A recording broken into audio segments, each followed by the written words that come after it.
জেলায় জেলায় বিজেপির তিরঙ্গা যাত্রা, সেই ছবি আপনাদের সামনে রেখেছি। বাইক র্যালি একদিকে সুকান্ত মজুমদারের, এর পাশাপাশি শুভেন্দু অধিকারী তিনি মিছিল করছেন বনগাঁতে। অন্যদিকে এই ছবি দেখছেন আপনারা উলুবেড়িয়ায়। আমাদের সঙ্গে রয়েছেন আমাদের প্রতিনিধি রয়েছেন অর্ণব মুখোপাধ্যায়। অর্ণব, আমরা দেখতে পাচ্ছি সেই র্যালি এই মুহূর্তে কোথায়?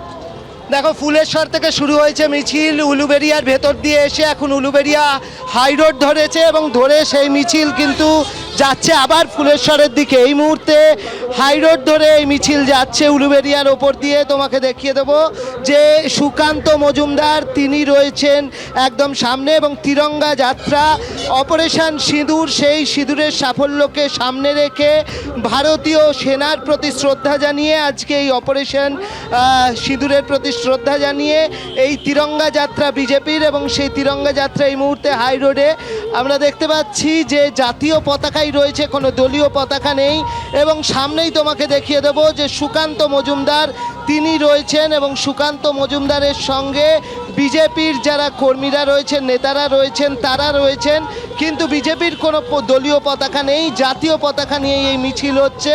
এবং এই মুহূর্তে আমরা দেখতে পাচ্ছি যে সুকান্ত মজুমদারের বাইক তুমি দেখতে পাচ্ছ ঠিক পেছনেই রয়েছে তিনি, এবং তার সঙ্গে অন্যান্য সমস্ত কর্মী সমর্থকরা তারা আজকে তিরঙ্গা যাত্রা করছেন ভারতীয় সেনাকে শ্রদ্ধা জানিয়ে। এবং সেই মিছিল এই মুহূর্তে উলুবেড়িয়ার হাই রোডের ওপর দিয়ে যাচ্ছে। এবং আমরা যেরকমভাবে দেখতে পাচ্ছি যে এখানে পুরো প্রচুর বিজেপির নেতা কর্মী তারা এই মিছিলে অংশ নিয়েছেন এবং তাদের বক্তব্য যে অপারেশন সিঁদুর সেটা ভারতের একটা অন্যতম সাফল্য, এবং সেই সাফল্য উদযাপন করতেই তাদের এই তিরঙ্গা যাত্রা। এবং সেই তিরঙ্গা যাত্রা কিন্তু ফুলেশ্বর উলুবেড়িয়া জুড়ে চলছে, যাতে সামনে রয়েছেন সুকান্ত মজুমদার। একদম আমরা সেই ছবি দেখতে পাচ্ছি অর্ণব, আমাদের নজর থাকবে। আপনারা বুঝতেই পারছেন একেবারে জাতীয়তাবোধকে উদ্বুদ্ধ করতেই এই তিরঙ্গা যাত্রা, যে কথা কিছুক্ষণ আগেই বলেন শুভেন্দু অধিকারী। দেখতে পাচ্ছেন সেই ছবি বনগাঁর, পাশাপাশি রেখেছি উলুবেড়িয়ার ছবি। আজকে আমরা এই উলুবেড়িয়াতে এসেছি, আমাদের হাওড়া গ্রামীণ জেলা সাংগঠনিক জেলা, তার ফুলেশ্বরী থেকে আমাদের শুরু হয়েছে এবং এই মার্কেটে এসে আমাদের যাত্রা শেষ হবে। আজকে আমরা এই শিব মন্দিরে এসে আমরা ভগবান শিবের পুজো দিলাম এবং এখানে সাধারণ মানুষ দেখলেন রাস্তার দুপাশে দাঁড়িয়ে তারা এটাকে উদযাপন করছে। সবাই চাইছে ভারতীয় সেনার এই পরাক্রমকে আরো বেশি করে দেশে। বেসিক মানুষকে যেটা আমাদের দিতে হয় সেটা হচ্ছে রুটি কাপড় আর মাখান।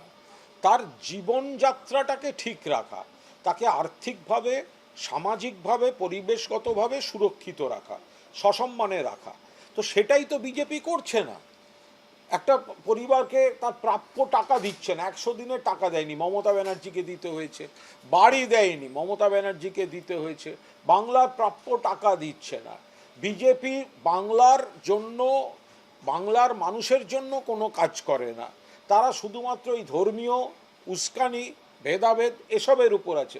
বাংলার মানুষ সেটা বোঝেন, সেই কারণেই এরা বাংলার মানুষকে তার সম্মান, তার সংস্কৃতিকে সম্মান, তার প্রাপ্য আর্থিক অধিকার, সামাজিক অধিকার যদি না দেন, তাহলে তারা যতবার যিনিই আসুন, যিনি হাঁটুন, যিনি ভেদাভেদের রাজনীতির সব উস্কানিমূলক ভাষণ দিন, বাংলায় এর কোনো প্রভাব পড়বে না।